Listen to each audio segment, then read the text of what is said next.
سے تک نہیں دبا کے رکھ سکتا۔ بدقسمتی یہ ہے کہ پاکستان کی تاریخ میں یہ بہت کم ہوا ہے کہ جو آپ کی انصاف کی کرسی پہ بیٹھا ہوا شخص ہے وہ بھی کمپرومائز ہو گیا ہو، وہ بھی ان کے ساتھ مل کے اپنے عوام کو، اپنے اسٹیٹ کو نقصان پہنچا رہا ہو۔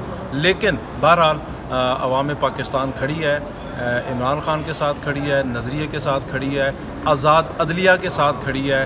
جو اس کا مینڈیٹ لوٹا گیا تھا 8 فروری کو، اس کے خلاف عوام جو ہے وہ نکل رہی ہے، عوام ہار نہیں مان رہی۔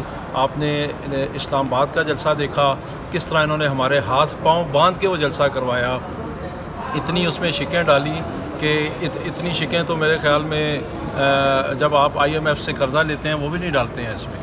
اور ہمیں شہر سے باہر 25-30 کلومیٹر باہر جا کے جلسے کا وینیو دیا، کنٹینر لگائے، کارکن اغوا کیے، لوگوں کو آنے سے روکا، FIRs دی، گاڑیوں کو روکا، اس کے باوجود لاکھوں کا مجمع تھا۔ ابھی آپ لاہور میں دیکھیں، شہر سے 40 سے 50 کلومیٹر دور یہ جلسہ گاہ لے گئے، اور آخری رات کو 12 گھنٹے پہلے 21 کو جلسہ تھا، 20 کی رات کو لے گئے، کنٹینر لگائے، کارکن اغوا کیے، سارا کچھ کیا، پھر بھی وہاں لاکھوں لوگ جمع ہو گئے۔ تو یہ دراصل عوام کی کامیابی، عوام کی فتح ہے۔ میں آپ سب کے اعتبار سے پنڈی اور اسلام آباد کی عوام کو بالخصوص اور پورے پاکستان کی عوام کو میسیج دینا چاہتا ہوں۔ ابھی مرشد نے دوبارہ NOC جاری کیا ہے کہ آپ نے پنڈی میں جلسہ کرنا ہے اور 28 ستمبر کو کرنا ہے۔ تو جب عمران خان کا NOC آ جائے، ان کا آرڈر آ جائے، تو ہمیں کسی NOC کی ضرورت نہیں رہتی۔ تحریک انصاف کے کارکنان پنڈی، اسلام آباد کے، پورے پاکستان کے انشاءاللہ 28 ستمبر کو راولپنڈی میں ایک عظیم الشان جلسہ کریں گے، اور ہم ثابت کریں گے کہ پاکستان کی عوام، پنڈی اور اسلام آباد کی عوام عمران خان کے ساتھ کھڑی ہے، نظریے کے ساتھ کھڑی ہے، آزاد عدلیہ کے ساتھ کھڑی ہے۔ ہم اپنا مینڈیٹ جو انہوں نے لوٹا ہے، ہم اس پہ کبھی کمپرومائز نہیں کریں گے۔ عمران خان کو جیل کی سلاخوں سے باہر نکالیں گے، آزاد عدلیہ کی حفاظت کریں گے، اور غلامی کو قبول نہیں کریں گے۔ اس میں آج گور جو ہمارا کیس تھا الیکشن کے ٹرانسفر کے اپلیکیشن کے حوالے سے، تو اس کے اندر ایسے ہوا کہ آج ہم لوگ تو اسلام آباد ہائی کورٹ میں تھے اور ہمارے ایسوسیٹس وہاں پر اپیئر ہوئے۔ اس میں 1 ڈیٹ دی گئی ہے۔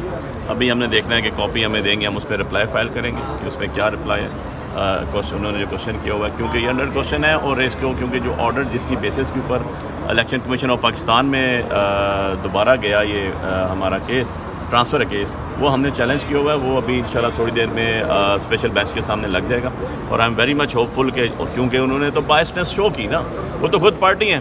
میں ہر جگہ کہتا ہوں کہ جب ہم ریٹرن کینڈیڈیٹ کو کچھ بات کرتے ہیں، جج کرتے ہیں، ان کو دفاع کرنے کے لیے ECP آ جاتا ہے۔ ان کو کہتے ہیں جی ریٹرن کینڈیڈیٹ کو کہ بھائی فارم لے کے آؤ، ٹریبونل پوچھتا ہے، وہ کہتے ہیں ECP سے لے لیں، تو ECP تو خود پارٹی ہے۔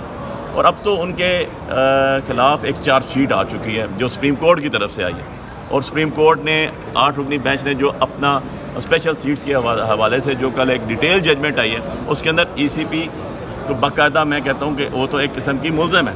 سو ان کو تو خود سٹیپ ڈاؤن کر جانا چاہیے۔ یار آپ عمر کے اس حصے میں پہنچ چکے ہیں، آپ ایک نوکریوں سے، ججز سے، پرائیویٹ جاب سے، اپنے بیوروکریسی سے ریٹائر ہو کے دوسری دفعہ بھی اتنا زیادہ انجوائے کر چکے ہیں، سارا پاکستان اسٹیک پہ لگا دیا۔ ایسے نہیں ہوتا، اب آپ لوگوں کو سٹیپ ڈاؤن ہونا پڑے گا، ادروائز یہ عوام جو کھڑے ہیں، جو 25 کروڑ عوام ہے، یہ بڑے باشعور ہے الحمدللہ۔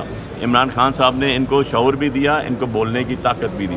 وہ جو کہتے تھے نا پیپلز پارٹی والے کہ بھٹو نے سیاست جو ہے وہ ڈرائنگ روم سے باہر نکالی، وہ لاوارث چھوڑ کے شہید ہو گئے تھے ذوالفقار علی بھٹو، وارثوں تک جو ہے وہ عمران خان نے پہنچایا۔ آج عمران خان وہ شخص ہے جس نے لوگوں کو زبان دی، جس نے لوگوں کو شعور دیا، جس نے لوگوں کو دستور پاکستان بتایا۔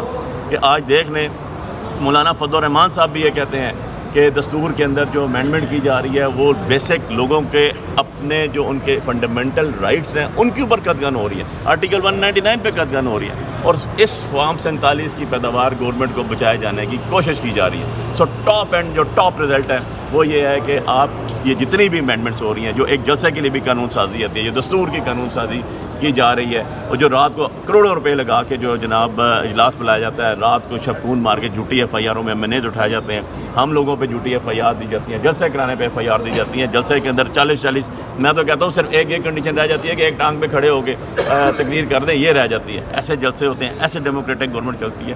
شرم آنی چاہیے۔ یہ جعلی وزیر اعلیٰ جو پنجاب کی ہے، اس کو جعلی وزیر اعظم 17 سیٹ سے جیت کے بیٹھا ہوا ہے، ہارے ہوئے چاچا، بھتیجی، باپ، جائیں میاں صاحب کے ساتھ جا کے کبوتر بازی کریں، جو ان کو شوق ہے، جو وہ کر رہے ہیں۔ آپ کو عوام نے ریجیکٹ کر دیا اور آپ 17 سیٹیں لے کے جو ہے بیٹھے ہوئے ہیں پرائم منسٹر آفس میں.